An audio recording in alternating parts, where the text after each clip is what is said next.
praise God for this opportunity to tell you the truth, to report, to react, and to make an appeal.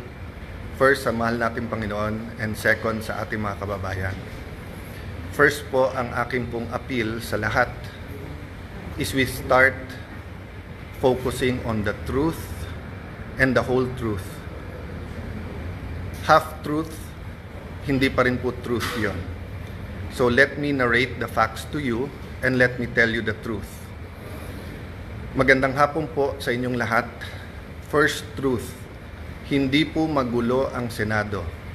Ulitin ko po, hindi po magulo ang Senado, ginugulo po ang Senado. Iba po yung magulo, iba po yung ginugulo. So it has been confirmed, mismo pong yung Sergeant at Arms na inappoint ni Senator Soto, former Senate President, at mismong ang NBI Director ang nag-confirm na nung Lunes ay pinayagan yung NBI sa loob ng Senado para po arestuhin si Senator Bato. Makikita nyo ang intensyon din po ay wag po siyang pabotohin. Yun po ang intensyon. Kung ang intensyon lang po ay arestuhin siya, pwedeng mahinahon na umakyat sa session hall, magpaalam at saka iserve ang warrant. So fact number 1, katotohanan number 1, nakakalat yung mga NBI sa Senado nung Monday para pigilan si Senator Bato na bumoto. Fact number 2, masasabi ko na pong facto ngayon kasi po nagawa na namin. Fact number 2, hindi totoo po ang propaganda ng dating majority, ngayon ng minority.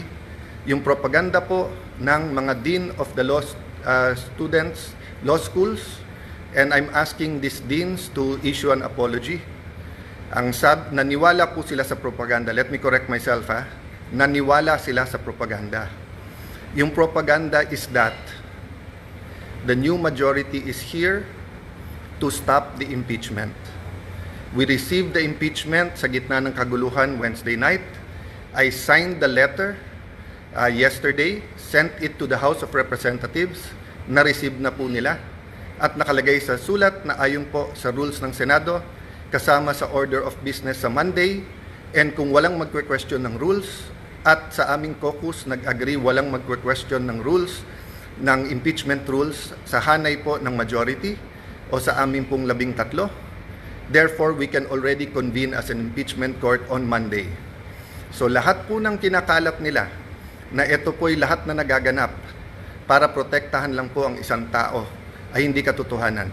Hindi po kami magko-convict dahil lang po sa politika, hindi rin po kami mag-aakwit dahil sa politika.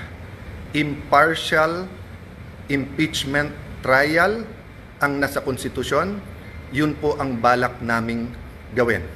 So, truth number 1, NBI ang lumusob at pumasok sa Senado at nakipaghabulan sa isang senador kahit pwedeng hintayin na lang sa session hall or sa office of the Senate President. Fact number 2, ginugulo nila kasi nasira yung kanilang narrative. So, fact number 2, pwede nang mag-umpisa sa Monday ang impeachment trial. Ako nga'y medyo nababahala kasi baka gamitin yung issue na to para maraming magsalita sa Monday tapos sa amin ibabalandra kung bakit may delay sa impeachment. Fact number 3, inimbita ko sa opisina ko, sabi ko pwede pa siya magsama pero pinili niyang mag-isang pumunta sa office. We had a number of senators there.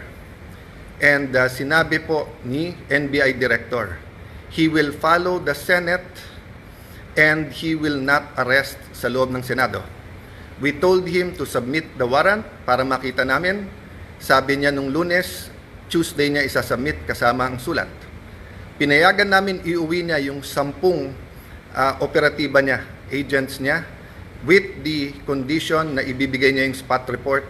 Hanggang kahapon po, hindi binibigay. Ang alam ko hanggang today, hindi binibigay. Pangatlo po, sabi niya, hindi siya kikilos, hindi niya pakikilusin ng NBI nang walang coordination sa amin. Wednesday morning pa lang po, may reports na po kami na naglalabas-pasok po ang mga NBI agents. Naka-alert na po kami ng Wednesday. Pagdating po ng hapon ng Wednesday, paulit-ulit sinasabi po sa akin na meron pong NBI agents na naka-full tactical gear. Ibig sabihin po, naka-uniforme, may vest, may mahabang armas na nasa GSIS. Nagbigay ng contact person si NBI Director Matibag. Tinawagan namin yon at sinabi niya, pinapaabot ni Director, walang NBI sa Senate, walang NBI sa GSIS. Nung hapon, umakyat sa akin si General Mao at nagsabi po sa akin na may nangyayari sa mga pinto at yung GSIS ay nagsasara ng mga pinto at nagsasabing kahit senador po ang dadaan doon ay kailangan inspeksyonin. Sabi ko kay General Mao, pakianyaya sa head ng GSIS, administrator yung nagamit niya noon, I think he meant GM. Sabi ko, I'm willing to talk to him very calmly, please call him. The next thing I knew, meron na daw mga armado doon. I asked them to call NBI ulit. Sinabi na naman nila na wala. Samantalang kitang-kita na ng mga nakasuot ng NBI. The next thing we knew, may mga putukan na at akala po namin yan ay mga fireworks. Nagpuputukan na pala po sa baba. Still, they were denying that NBI yon. Kahit na yung mismong winarningan nila ay nagsabing NBI sila. So please look at the context. Alam natin under siege nung Monday or nasa loob ng Senado ang mga NBI. Alam po natin na nakipaghabulan sila. Gina-justify pa dahil ito daw po ang paraan na mag-arrest. Pagkatapos pinangako sa amin na wala daw pong NBI sa paligiran. Nandun na po ang Marines, nandun po PNP, libo po ang PNP sa labas, naging very transparent kami. Nakiusap kami na walang baril sa loob ng Senado. Tignan nyo po lahat ng video. So nung nangyari na po yun at hindi na po namin alam kung sino kakausapin dahil nagkaipitan na sa loob ng kwarto ang bawat isa, ginamit natin Facebook. Ang sumagot po ay si Secretary ng Interior na si John Vic Remulla. Dumating siya, sabi niya, please allow the police inside. Nag-usap kami, sinabi niya, secure kagad, I'll be there in 10 minutes, secure the CCTV. Agad kong sinabi, kay as soon as nakaakyat na po si Sergeant at Arms Mao, sabi ko, secure the CCTV room, huwag niyong gagalawin. Pagdating ng mga police, make sure you have 2 copies, isa sa kanila, isa sa amin, para hindi po matamper. Yun din po pinag-uusapan ng ibang senador sa loob ng room. So nung sinabi po ni Jinggoy na itago, ang ibig niya sabihin, make sure walang makakuha kung hindi po yung police. At sinagot siya nun, kung tinuloy yung video na yon, may sumagot na nakasecure na po. As soon as Secretary Remulla came, the first thing he did was kamustahin kung okay kami, kung secured yung mga senador. Then tinanong yung CCTV and then nagpaalam kung pwede i-sweep floor by floor at pumasok yung iba pang pulis. Technically, I could have said it was under Senate jurisdiction. But he gave me his word and he followed his word that this will be a investigation that is independent. So dalawa po, joint investigation to. Lahat po ng CCTV agad binigay. Pangalawa po, lahat ng crime scene hindi po namin tinago. In fact, sa GSIS hindi kami makapasok, pulis lang. Kaya bago umuwi si Secretary Remulla at si Chief PNP Nartates, hiningi ko na makapasok din po. Kasi nung una, inilalabas ang narrative ng iba na wala daw putok from the other side. Nung una, isa pa lang ang nakitang putok o bala na tumagos galing sa kabilang side. Pero nung pinayagan kami sa loob, at nung pagkatapos po na inusisa ng mabuti ng PNP, nakita po na may at least 5. So what am I saying here? This is the results of the independent investigation so far. The President, and I thank him for calling, checking how we are, and assuring us that he told everyone to stand down, the military, the PNP, and the NBI. But I told him, sir, the NBI has been lying to us. Sabi niya, hindi, susunod sa kanya yung NBI. Sabi ko, sir, with all due respect, nandito naman si Sec John Vic, siya na mag-report sa'yo. So, dun sa mga nagsasabing this is staged or whatever, di ba, we allowed every single transparency measure, we allowed the investigation. In fact, pag-akyat namin ng 5th floor, Kahit wala sa usapan, sabi po ni Secretary Remulla, ibaba ang mga armas ng OSAA. I saw his wisdom para nga hindi magka-enkwentuhan, para hindi magkaroon ng miscommunication or hindi questionin ang intention ng bawat isa. Pinababa ko sa mga OSAA yung mga armas. Sa 5th floor yon. We went to the first floor, nakita nyo naman yung press con. After the press con po, may nahuli na sinasabi niyang confidential assistant, confidential agent po siya. Confirm po yan at kinasuhan na po yan. At sinabi din po niya kung sino nag-utos sa kanya na taga-NBI. It is about this time na nagsimula pa lang mag-iba ng narrative ang NBI. Biglang umamin na nandun at biglang may sulat daw na ang GSIS ay nag-request ng security. Kailanman po wala sa history ng GSIS na NBI ang kanilang tatawagin. Parati po yung pulis. Ang NBI po ay hindi taga-secure. And even assuming for the sake of argument, may usapan na po kami ni Director Matibag na in the building, around the building, kasi pinangako niya sa akin walang checkpoint sa labas ng NBI. Samantalang nakita namin po yung video, NBI, pinabubuksan po yung mga kotse ng senador. This was on Monday. So sunod-sunod po ang kasinungalingan po ni NBI Director. I believe he's lying to the President. That is my personal belief. I believe he is giving him false narratives. Kasama po nila si Senator Trillanes nung Monday. Senator Trillanes had no personality to do that, but he is in coordination with many. Let me express my sadness, my regret. First time po na ganito nangyari sa Senate. Usually po, nabangga lang, nauntog lang yung isang senador, nadapa. Nandyan na yung 24 to see how you are. Usually po, may threat pa lang sa Senate. Pupunta na dyan lahat to see how. But makita nyo naman po, parang bula na wala po yung buong minority.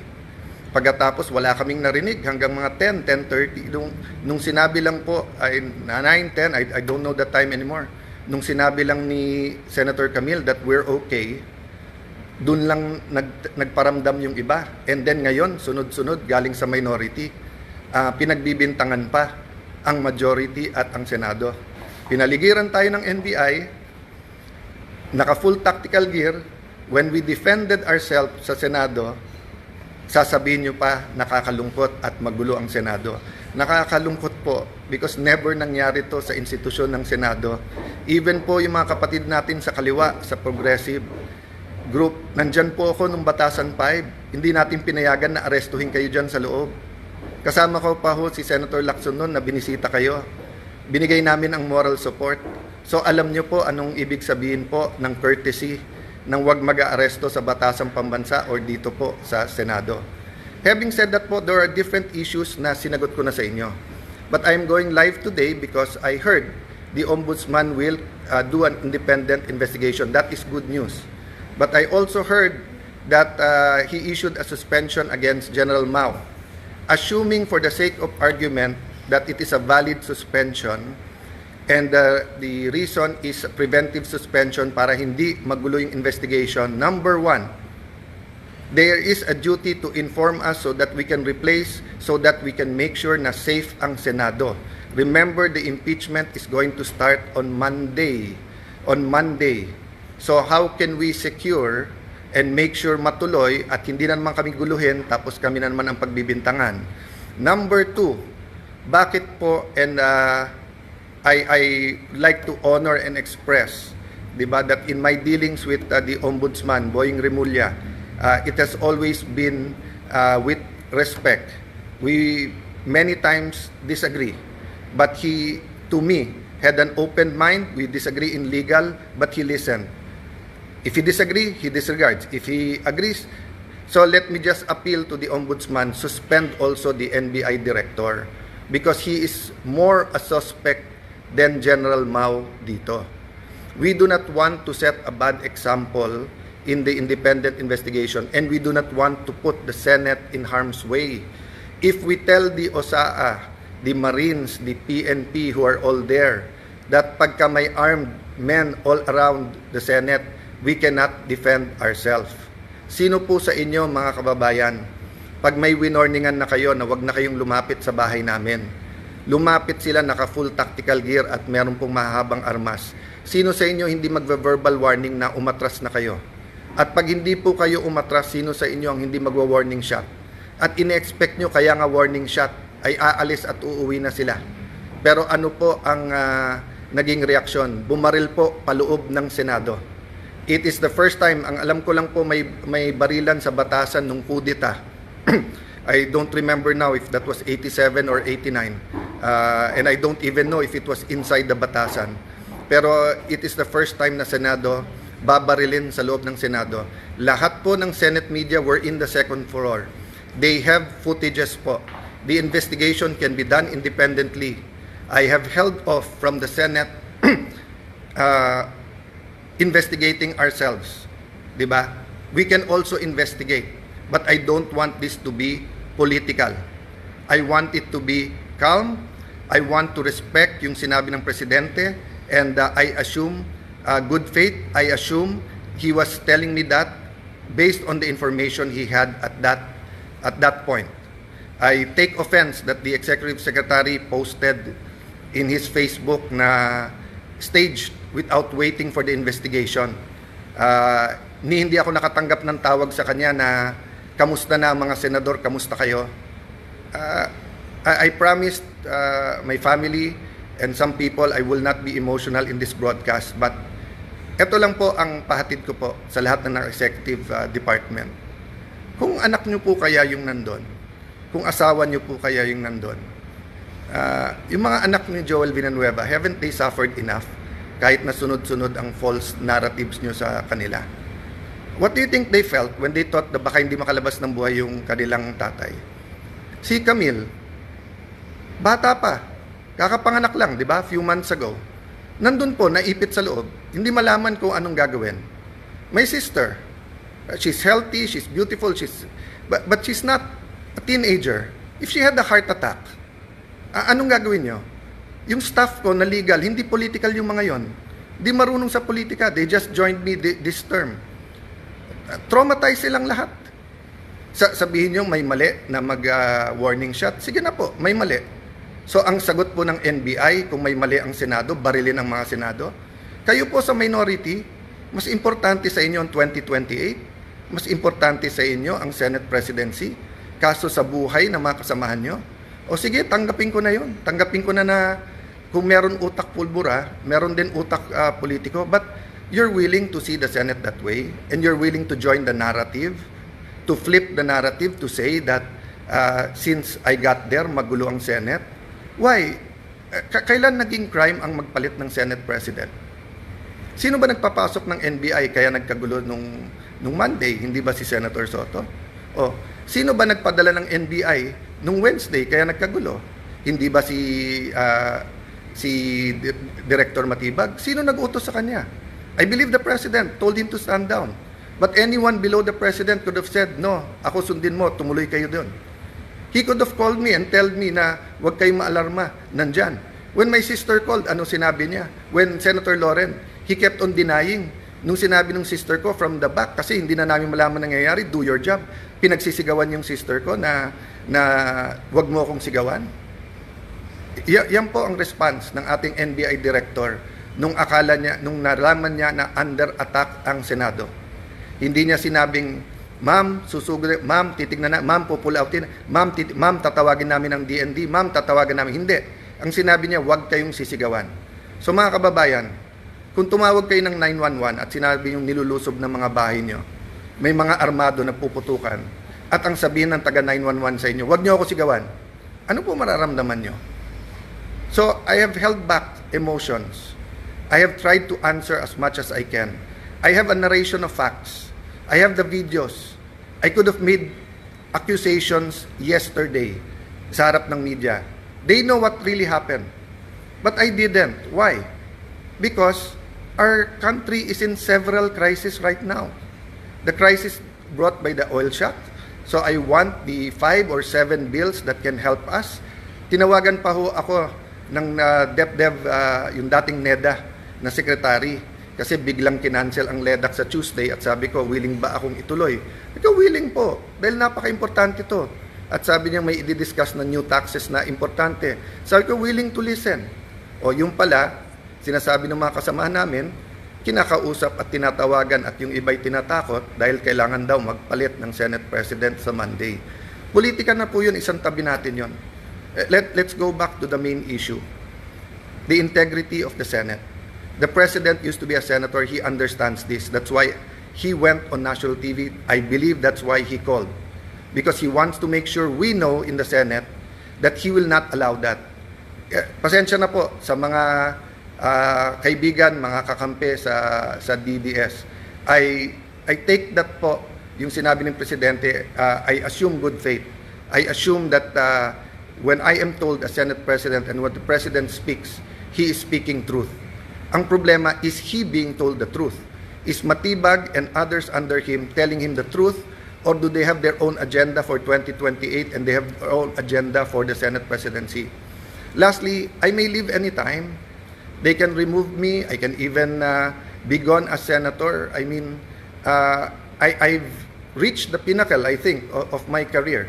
No, from councilor to vice mayor, congressman, speaker of the House, Secretary of Foreign Affairs, and now Senate President. Ano pang hihingin ko sa mundong ito? Ano pang ipagdadasal ko sa Panginoon? Siguro po, dito sa local, kasi mahal ko po ang aming bayan ng Taguig at Pateros, di ba? But so far as national, wala na po akong hanapin. Tahimik po buhay ko. Tahimik po buhay ng ate ko. We're minding our own business. But when 12 senators came to me and said, we have to make sure that everything is done by the Constitution. Simple ang sinabi ko, will we have a fair and independent impeachment process? They said yes. Are we all willing to sacrifice? Yes. Are we going to be confrontational at every move? Hindi. Pero bakit po ganito ang inaabot namin? So again po, hindi po kami magulo. Ginugulo po kami. So again, Honorable Ombudsman, please consider, remember po, in an investigation, it's not only the result, it's the process. So there will be no independent investigation while the NBI officials hindi lang po yung director, yung pong head ng transnational crimes, kasi yung po ang tinuturo ng kanilang confidential agent. Hanggang hindi po sila sinususpend, tapos ang sinususpend po ng sa Senate. So mga kababayan, asahan niyo po sa Lunes, ang focus, ang atensyon, bagaman napaka-emotional tong mga nangyayari at bagaman existence na ng integrity na ng Senate to, alang-alang po sa ating mahal na bayan, alang-alang sa konstitusyon, we will focus na makonvene yung court. Kung may gugulo po niyan, hindi po kami. By the way po, pag convene namin as a court, pag-issue po ng summons, hindi pa ho magsa-start ang trial kasi sasagot pa ho ang Honorable Vice President. So wala pong dahilan na magmadali silang magpalit sa Monday, even if they will recycle another narrative to say that this is for the impeachment. I ask our young people now, yes, there are, dati kasi pagka nag-issue ng statement lahat ng deans, ako mismo bilang idealistic na law student, kahit tatay ko mismo na idol ko nagsabi bilang batas, naswisway din po ako. Pero tignan nyo na po yung katotohanan versus po sa propaganda. Sabi ng mga deans, ang palitan daw ay para makontrol po ang impeachment at para po ma-dismiss. I'm paraphrasing, di ba? Or whatever you call it, whatever word you use it. Hindi po. In fact, mas mabilis pa ho kaming kumilos. Kasi pwede pong Thursday na namin check-in, lahat ng annexes, etc. Kasi nagkagulo sa Senate ng Wednesday night. But hindi po. I think the very professional Senate Secretariat, despite yung buong gulo, tuloy-tuloy po. Tuloy-tuloy po yon. So again po, you want an independent investigation, go ahead po. Pero delikado po kung ano magiging katotohanan because ang katotohanan po, ang Senado ang ginugulo. We will keep you updated. Again, we have all the facts. Sa mga matitinik na reporters na may mga tanong na pointed I'm talking about outside the Senate kasi inside the Senate nakapagtanong naman sila. We're ready to answer all of the questions. We just wanted everyone, to not have a national trauma about a news that inaatake ang Senado ng NBI. But now that it's out, that it is the NBI, prove to us that that was a rogue decision. Prove to us po na misfire po yun at hindi po yun ang talagang tangka, di ba? Again, I will give everyone the benefit of the doubt. Pero dun po sa mga nagsasabing drama, etc., ito lang po sasabihin ko sa inyo. I hope your family is never put in that position. Because I was there. I was there and I wanted to go out and I wanted to face them. Di ba? And I saw the reaction of everyone and I watching the video, sobrang tapang po. Hats off. I really respect po yung Senate media. Hindi kayo nagtago, hindi kayo umuwi. You run towards danger so that people will know the truth. Kaya yung pakiusap ko, lahat ng naglalabas ng video, nakitang-kita yung katotohanan, kaya nasisira mga gawa-gawang narrative. Continue to do that. So may we ask God for one thing, the truth to come out. The truth to come out. Based on the truth, let's move forward. Let's build our nation. Let's not destroy our nation. Let's build our nation. God bless you all.